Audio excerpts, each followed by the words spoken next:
اعوذ باللہ من الشیطان الرجیم بسم اللہ الرحمن الرحیم الحمد للہ رب العالمین والصلاة والسلام علی محمد واہل بیتہ الطیبین الطاہرین۔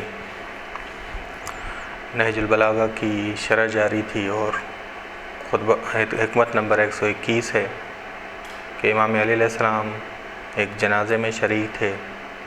ایک شخص کے بلند ہنسنے کی آواز امام نے سنی۔ امام علیہ السلام نے اس شخص کے لیے فرمایا کہ ایسے بلند آواز میں ہنس رہے ہو کہ گویا موت ہمارے علاوہ دوسروں کے لیے لکھی گئی ہے۔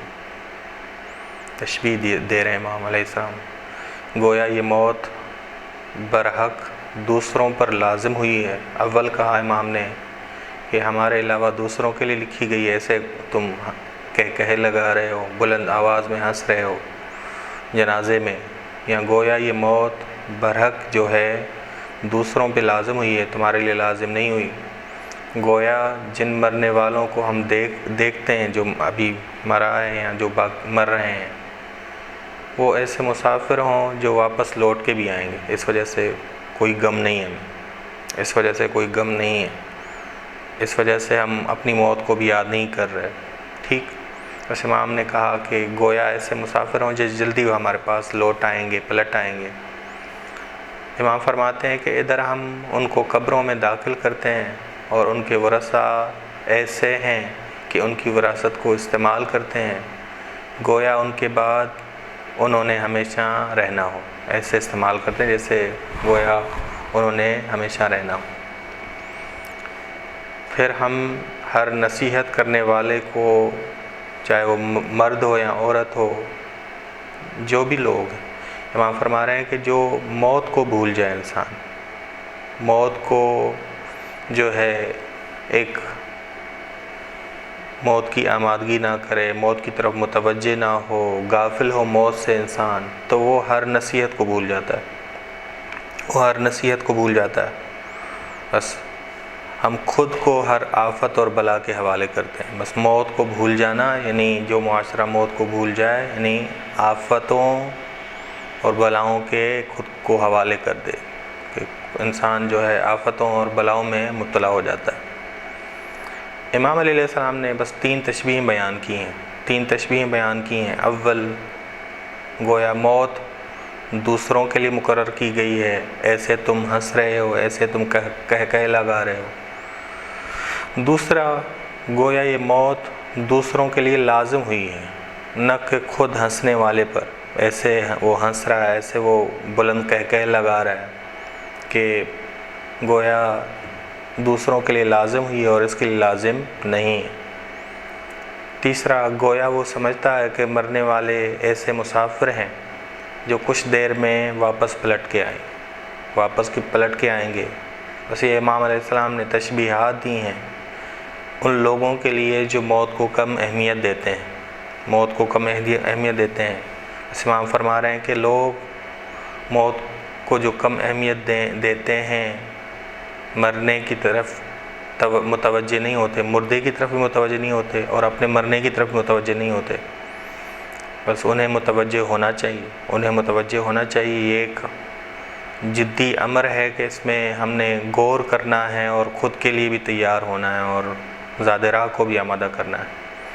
بس موت کی طرف توجہ نہ دینے والے اگر وارث ہوں تو مردے کو دفنا کر اسے بھول جاتے ہیں۔ امام نے کہا وارث ایسے ہوں جو موت کو جدی نہ لیں، موت کو جدی نہ لیں تو مردے کو دفنا کر اسے بھول جاتے ہیں، اسے یاد نہیں کرتے، اس کے باقی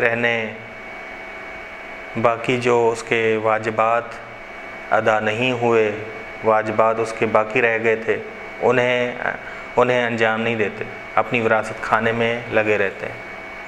سب سے پہلی فکر اس مردے کی کرنی چاہیے کہ مردے کے کون سے واجبات رہ گئے، بیماری کی حالت میں کیا چیزیں رہ گئیں، تاکہ ان کو پہلے کسی کا قرضہ تھا تو وہ دینا ہے۔ بس یہ واجبات انجام نہیں دیتے یہ لوگ، بس اس کے لیے نیکی نہیں کرتے، وراثت پہ ٹوٹ پڑتے ہیں، گویا انہوں نے مرنا ہی نہ ہو۔ بس امام یہ فرما رہے ہوں کہ گویا انہوں نے مرنا ہی نہ ہو۔ بس اگر وہ رسا ایسے ہیں جو دنیا دار ہیں، دنیا کی طرف متوجہ ہیں، موت کو امر جدی نہیں لے رہے، تو پھر بڑی مشکل ہے۔ ہمارے ہاں ائمہ علیہ السلام فرماتے ہیں کہ قبرستان کی زیارت کرنے جاؤ، خوشحال ہو جاتے ہیں مردے تمہیں دیکھ کے، وہ خوشحال ہوتے ہیں، بس ان سے تعلق قائم رکھو، ایسا نہ ہو کہ مر جائیں تو پھر قبرستان کا چکر نہ لگاؤ، قبرستان جاؤ، ان سے تعلقات رکھو۔ بس دنیا کے بہت سارے زیور ہیں، انسان اگر یہ سمجھے کہ باغ دنیا کا زیور ہے، کھیتی باڑی دنیا کا زیور ہے، گھر محل دنیا کا زیور ہے، بہترین بلڈنگ دنیا کا زیور ہے، بس اگر کسی کے پاس بہترین گھر ہے، بہترین باغ ہے، تو اس نے زمین کو مزین کیا ہے، یہ زمین کی خوبصورتیاں ہیں، یہ زمین کو خوبصورت کر رہا ہے۔ اگر کسی کے پاس بہترین باغ ہے تو اس نے زمین کو خوبصورت کیا، باغ زمین کی خوبصورتی ہے۔ غافل انسان جو موت سے غافل ہوتا ہے وہ اپنے لیے زینت سمجھتا ہے اور موت کو بھول جاتا ہے۔ بس غافل انسان اپنے لیے ان چیزوں کو زینت سمجھتا ہے، مرنے والے سے نصیحت نہیں لیتا، موت سے نصیحت نہیں لیتا، مرنے والے سے نصیحت حاصل نہیں کرتا۔ کہ نہج البلاغہ میں امام علیہ السلام فرماتے ہیں فَكَفَى وَاعِظًا بِمَوْتَى آيَنْتُمُوهُمْ، تمہارے لیے مردے کافی ہیں جن کا تم مشاہدہ کرتے ہو، جن کے جنازوں میں شریک ہوتے ہو، جن کے افسوس کرنے کے لیے جاتے ہو، وہ مردے کافی ہیں، وہ تمہارے لیے نصیحت کا باعث ہیں، موعظے کے لیے کافی ہیں۔ یہاں ائمہ کی روایت ہے کفا بالموت واعظا، موت تمہارے لیے سب سے بڑی نصیحت والی چیز ہے، واعظ ہے تمہارے لیے۔ بس موعظہ ایسی نصیحت جو درست راہ کی طرف لے جائے، درست راہ کی طرف لے جائے، دل کو نرم کر دے، دل میں خوف ڈال دے۔ بس موعظہ اگر انسان دنیا کی اشیاء کو، دنیا کی زینتوں کو اپنی زینت قرار دے تو پھر موت کو موعظہ اور نصیحت کے طور پہ قبول نہیں کرتا۔ بس ایسا شخص تھا جس سے امام مخاطب تھے، امام خطاب کر رہے تھے اس نہج البلاغہ کی حکمت نمبر 121 میں، جو بلند آواز میں ہنس رہا تھا۔ تبھی امام نے کہا کہ یا تو تم سمجھ رہے ہو کہ یہ موت تمہارے لیے نہیں ہے، ان کے لیے، یا سمجھ رہے ہو کہ ان دوسروں کے لیے لازم ہے، میرے لیے لازم نہیں، یا سمجھ رہے ہو کہ جو مرنے والا ہے وہ ایسا مسافر ہے جو چند دن گزار کے واپس پلٹ کے آئے گا۔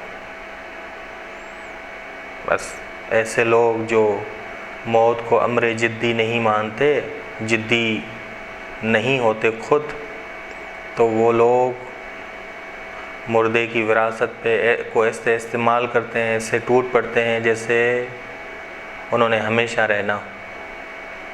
مردے کے واجبات کو پورا نہیں کرتے، ان کو ادا نہیں کرتے۔ بس انسان کی زینت معرفت ہے، علم ہے، ایمان ہے، تقوی ہے، موعظہ ہے۔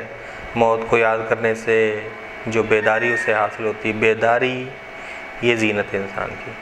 بس غافل مرنے کے بعد بیدار ہوتا ہے اور عاقل مرنے سے پہلے بیدار ہوتا ہے۔ ہم عاقل بنیں۔ غافل مرنے کے بعد اٹھ کے کہتا ہے کہ میں تو خواب میں تھا، میں جسے زینت سمجھ رہا تھا، باغ کو، گھر کو، کھیتی باڑی کو، جو میں زینت سمجھ رہا تھا وہ میرے ساتھ آئے نہیں۔ بس یہ میری زینت نہیں تھی، یہ زمین کی زینت تھی کہ زمین سے ہی وہ تعلق رکھتے ہیں۔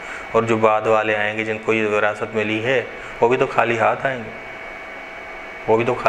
گے، حقائق سے انسان سمجھ لے گا، حقائق انسان کے لیے آشکار ہو جاتے ہیں۔ بس خداوند عالم ہمیں توفیق دے کہ ہم موت کو امر جدی مانیں اور جدیت دکھائیں اور بھرپور تیاری کریں، اور بھرپور تیاری کر کے زاد راہ اکٹھا کر کے ہم حاضر ہوں اور قبر برزخی میں منکر و نکیر کے سوالات کے جوابات صحیح دے پائیں، پہلے امتحان میں صحیح کامیاب ہو سکیں، صلی اللہ علی محمد اہل بیتہ الطیبین الطاہرین صلی اللہ